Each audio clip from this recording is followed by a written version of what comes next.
तो आज हम चल रहे हैं पंचतंत्र की कहानियों के उस जादुई जंगल में, जहां हमारी मुलाकात होगी एक छोटे से लेकिन बहुत ही होशियार खरगोश से। और हां, सामना होगा एक बहुत ही ताकतवर शेर से भी। तो कहानी कुछ यूं है कि एक घना जंगल था और उस जंगल में रहता था एक बहुत ही ताकतवर और सच कहूं तो बड़ा ही घमंडी शेर। उसकी दहाड़ में इतना खौफ था कि जंगल का पत्ता पत्ता कांप जाता था।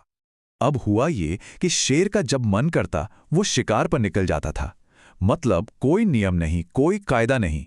इसका नतीजा, जंगल के जानवर तेजी से कम होने लगे और उन पर एक बहुत बड़ा खतरा मंडराने लगा। अब जब जान पर बनाई तो सारे जानवरों ने सोचा, अरे भाई अब तो कुछ करना ही पड़ेगा। तो सबने हिम्मत जुटाई और जंगल के उस जालिम राजा से बात करने के लिए एक योजना बनाई। तो सब जानवर मिलकर पहुंचे शेर के पास और उन्होंने शेर के सामने एक प्रस्ताव रखा।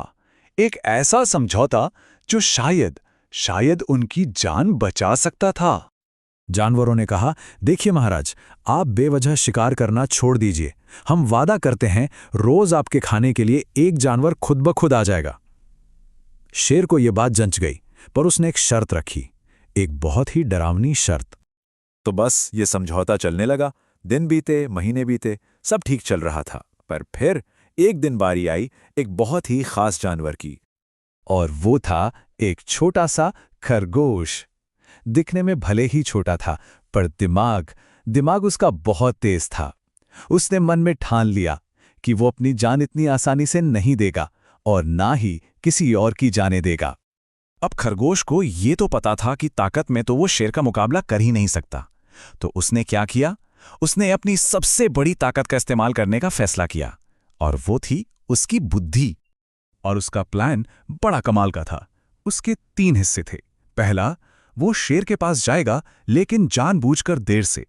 दूसरा, वो एक झूठी कहानी गढ़ेगा एक और शेर की। और तीसरा, वो उस घमंडी शेर को एक गहरे कुएं तक लेकर जाएगा। तो अब सोचिए, शेर गुस्से से आग बबूला है, भूख से बेहाल है, और खरगोश पहुंचता है देर से। पर वो डरा बिल्कुल नहीं। बड़े आराम से उसने अपनी कहानी सुनानी शुरू की और सारी गलती डाल दी एक दूसरे शेर पर। और बस दूसरे शेर का नाम सुनना था कि शेर का घमंड जाग गया।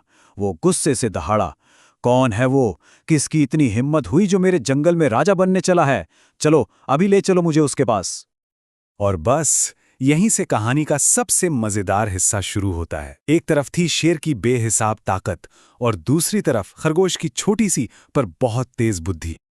खरगोश शेर को जंगल में एक पुराने और गहरे कुएं के पास ले गया और बड़ी होशियारी से बोला, महाराज, आपका दुश्मन इसी किले के अंदर छुपा बैठा है। शेर ने जैसे ही कुएं में झांका और जोर से दहाड़ा, तो उसे कुएं के अंदर से अपनी ही दहाड़ की गूंज सुनाई दी। और पानी में उसे दिखी अपनी ही परछाई। पर गुस्से में उसे लगा कि वो कोई और शेर है। बस फिर क्या था, गुस्से ने उसकी अकल पर पर्दा डाल दिया था। बिना एक पल सोचे वो अपनी ही परछाई पर हमला करने के लिए सीधा कुएं में कूद गया। और बस वहीं उसका खेल खत्म। खरगोश वापस जंगल लौटा तो एक हीरो की तरह, और सब जानवरों ने चैन की सांस ली। तो देखिए, इस कहानी से हमें कितनी बड़ी सीख मिलती है कि बुद्धि के आगे बड़ी से बड़ी ताकत भी हार जाती है। ये कहानी भले ही पुरानी हो, पर इसकी सीख आज भी हमारे बहुत काम आ सकती है। चलिए देखते हैं कैसे हम खरगोश की तरह स्मार्ट बन सकते हैं अपनी जिंदगी में। मान लीजिए स्कूल में मैथ्स का कोई सवाल है जो हल ही नहीं हो रहा, बहुत मुश्किल लग रहा है। तब क्या करना चाहिए? शेर की तरह गुस्सा होना चाहिए?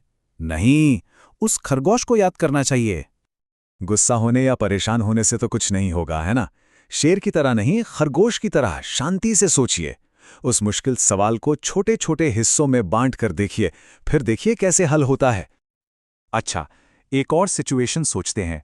मान लो आपका कोई खिलौना बहुत ऊंची शेल्फ पर रखा है। अब उसे कैसे उतारें? अब उस पर चढ़ने की कोशिश करना तो खतरनाक हो सकता है। तो खरगोश की तरह सोचे तो क्या करेंगे? कोई स्टूल या छोटी सीढ़ी इस्तेमाल करेंगे, या फिर घर में किसी बड़े से मदद मांग लेंगे। यही तो है अकल से काम लेना। तो आखिर में बस यही बात याद रखनी है, हमारी सबसे बड़ी ताकत क्या है? हमारा शरीर या हमारा दिमाग? ये कहानी हमें बार बार यही याद दिलाती है कि हमारी असली शक्ति, हमारा सबसे बड़ा हथियार, हमारा दिमाग है।